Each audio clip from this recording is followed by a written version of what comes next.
Hello everyone, and welcome to Fara's Carrier Guide. In today's episode, 6.8, how to deal with being bottom tier. Now, what do I mean by bottom tier? This is when matchmaking has been unfavorable to you, and you are a tier 6 carrier, in, for example, with enemy tier 7, 8 ships. So you're not only dealing with equal tier anti-air, now you're dealing with higher tier anti-air. And this can work for tier 7s versus 8, 9s. 9 versus 10 is not so bad, and obviously if you're tier carrier you don't have to deal with that. So dealing with being bottom tier is basically you are the tier 6 or the tier 7 or the tier 8 carrier, and everyone else is like 2 tiers higher than you. So it's gonna be a tough game. And you might think, well, what's the point playing? This is over. I can't do anything. The anti-air of the enemy team is far too high.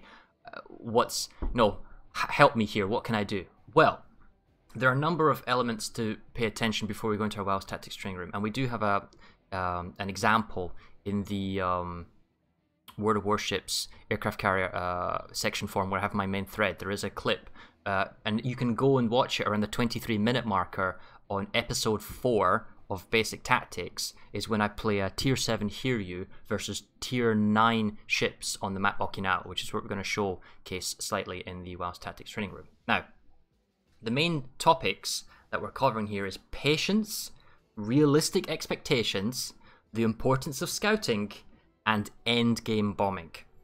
Now, what I mean by this is that we have to be patient. We cannot simply go out and attack the enemy ships immediately. There's just too much concentrated anti-air. Even a couple of ships is going to wreck us. So in this particular example, when we bring up the tactics overlay, we are a tier 7 Hiryu playing balanced, and the enemy team on Okinawa for domination battle is slowly surrounding us. At the very beginning, we cannot legitimately go out into the enemy's line, where he has like 12 ships that have got really high AA. We say high AA in retrospect because we have tier 6 torpedo bombers and we're playing against tier 9 ships with anti-air. This is Iowas and Runes and, maybe tier 8 Akizuki destroyers that have good AA. So there's a lot of things going on here. So at the very beginning, we have to be patient and decide what can we do. And we have to have realistic expectations as well, as like, this isn't going to probably be a spectacular game, and you might not be able to carry this game.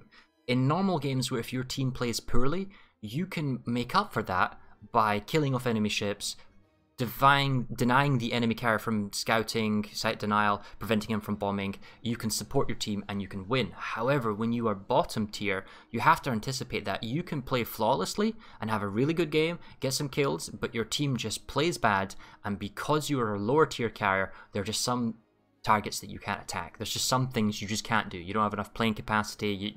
You're going into a tier 9 anti-aircraft Baltimore in a Hiryu. It's just, there's some things you can't deal with. So you have to be realistic at what you can expect out of this game. The first thing we can probably do when we're out tiered is scouting. If there are cap points, what we can do is give support to our own friendly ships going for cap points with scouting. Now, we can use fighter scouting or we can use dive bomber scouting. Dive bombers are slightly more sacrificial. We can spot for our ships, so we're not totally useless because we can just stay just outside of enemy AA range, and we can scout for incoming torpedoes. We can scout enemy destroyers who are over capture points. We can get a feeling for how is the enemy deploying, where they're going. This is valuable information, irrelevant of the tier of your bottom tier, so you're still being effective in being the eyes and ears of your fleet and your team. Moving past that, we want to look at the map. Is anyone isolating themselves? Is anybody of the enemy team making himself a lone wolf? Could we theoretically maybe attack him with our torpedo bombers? Is his AA weak enough? Is it a cruiser, perhaps say a Hipper is our example over here on the west? Does it have a defensive fire? Could we maybe go for him? Do we want to go after him? And also we're thinking, where's the enemy carrier? Where's the enemy planes? Maybe do I want to intercept the planes? Now the enemy carrier's got the same problem because he's going to be the same tier as you, and he's going to be a tier 7 and a tier 9 game as well. But you just want to make it extra hard so that he can't scout, or he can't even bomb any of your ships, possibly even a destroyer. Now, when you are bottom tier in an aircraft carrier game, destroyers, regardless of the tier, usually don't have good anti-air, or don't have anti-air that's high enough to make a difference to stop your bombing runs. So if there is an enemy destroyer that does not have high anti-air, so not an Akizuki, that's tier 8 Japanese, but like a Mahan, or I am hesitant to say Fletcher or Benson, but they're possible. If they don't have a defensive fire, and they might not be anti-air spec, they are actually legitimate targets. You can attack destroyers with your Hiryu, tier 6 torpedo bomber planes, and get a couple of hit connections. The damage output is the same per torpedo, and it's actually easier to aim because the planes are slightly slower.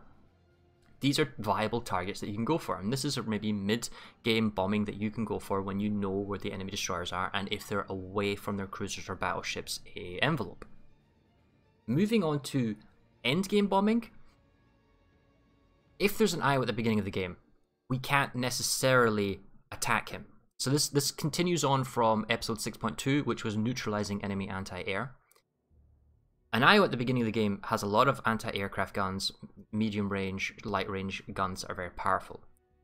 If this battleship is on around half health, he's been in the wars, he's been brawling, a lot of HE has been spammed at him, and he's used his heal a lot, and he's still around half health, but you know that he's taken a lot of HE damage, it's entirely likely, come endgame, this ship is isolated. He might not have a ship that has a defensive fire to help him out. In this example, let's say the IO is over to the east. He could become a bombing target for us at the end of the game. His AA may not be strong enough, and we might actually be able to get in there and get a couple of torpedo hits on the Iowa, and we might even be able to kill him off if his health is low enough. The importance is not to throw away your bombers early, not to panic, not to attack something because you feel like you have to attack something. You must be patient. You must wait for the game to develop. You must wait for enemy ships to thin out, and for some ships to take a beating so that you can go in when their AA is weak. So these are tactics you can still use when you're equal tier or if you're top tier, but when you're bottom tier, they're really important that you apply these techniques where you wait till the AA is low, or you wait till a ship is isolated by itself, or you know that a ship doesn't have a defensive fire throughout the game because you've learned this by checking it, and maybe you can follow up, that type of thing. So being bottom tier is about scouting, patience, realistic expectations, and then endgame bombing if you can do so, and keeping enough planes till endgame to matter. But you have to understand, even if you have the best of game or you play out your skin and you do what you can, there are some games that you simply can't win. Thank you for watching. This is the end of how to deal with being bottom tier. There is an example clip, which is, you can go check. It's the 23-minute marker on episode 4 of Basic Tactics, when I play a tier 7 Hiryu against tier 9 ships on this Okonat map. Coming up next will be what to do when everything goes bad. So thanks for watching, and we'll see you next time.